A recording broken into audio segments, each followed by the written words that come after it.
जंगल में अब हवा का हर झोंका एक नई कहानी सुनाता था, शांति और सद्भाव की कहानी। जो नदियां एक समय सूख गई थीं, वे अब जीवन से भरी थीं और उनकी कल कल की आवाज़ जंगल के हर कोने में गूंजती थी। गांव और जंगल, जो कभी दो अलग दुनियाएं थीं, अब मोगली की मेहनत से एक ही परिवार बन गए थे। मोगली, जो कभी भेड़ियों का शावक था, अब दोनों समुदायों में एक सम्मानित और बुद्धिमान नेता बन चुका था। उसकी आंखों में जंगल की गहराई और इंसानों की समझ दोनों का मिश्रण दिखता था। मोगली ने अपने बनाए समझौते को केवल नियमों तक ही सीमित नहीं रखा था, बल्कि उसे एक परंपरा और जीने का तरीका बना दिया था। वो हर दिन इसे जीता था। दिन के उजाले में वो अक्सर गांव में होता, जहां बच्चे उसके चारों ओर तितलियों की तरह मंडराते थे।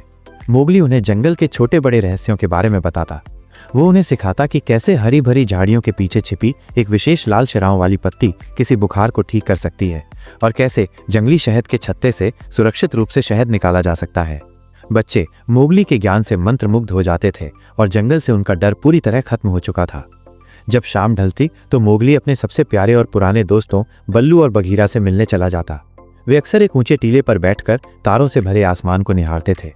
मोगली उन्हें गांव की कहानियां सुनाता, बताता कि कैसे इंसान मिलजुल कर काम करते हैं और कैसे वे अपने ज्ञान से नई चीजें बनाते हैं।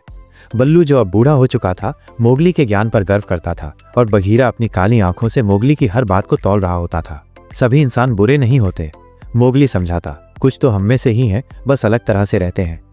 एक दोपहर जब सूरज की किरणें पत्तों से छनकर जमीन पर एक सुंदर चित्र बना रही थी, मोगली अपने दोस्तों के साथ उसी पहाड़ी पर बैठा था।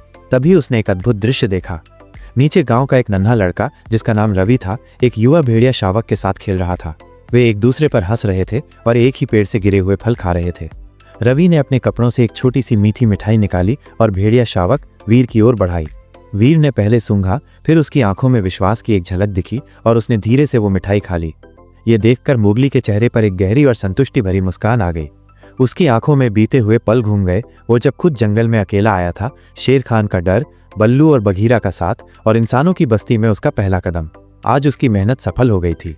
बल्लू ने प्यार से मोगली के कंधे पर अपना बड़ा पंजा रखा और बघीरा ने अपनी आंखों से ही अपना गर्व व्यक्त किया। वे जानते थे कि मोगली ने न केवल एक बड़ा संकट टाला था, बल्कि आने वाली पीढ़ियों के लिए एक ऐसा पुल बना दिया था जो हमेशा के लिए मजबूत हो गया था। अंत में मोगली जंगल और गांव के बीच की उस जगह पर गया जहां दोनों दुनियाएं मिलती थीं। वो जमीन पर बैठ गया, उसकी पीठ एक बड़े पेड़ से टिकी हुई थी। उसने अपनी आंखें बंद कर लीं और दोनों दुनियाओं की आवाज़ों को एक साथ सुना। एक तरफ पत्तों की सरसराहट, हवा की धीमी आहट और जानवरों की आवाज़ें, तो दूसरी तरफ गांव के बच्चों की हंसी और लोगों की बातचीत। अब उसे न तो जंगल में अजनबी महसूस होता था और न ही गांव में। वो हमेशा के लिए दोनों का अभिन्न हिस्सा बन गया था, एक ऐसा जीवित सेतु जो प्रकृति और मनुष्य के बीच प्यार, समझ और सम्मान का संदेश देता रहा।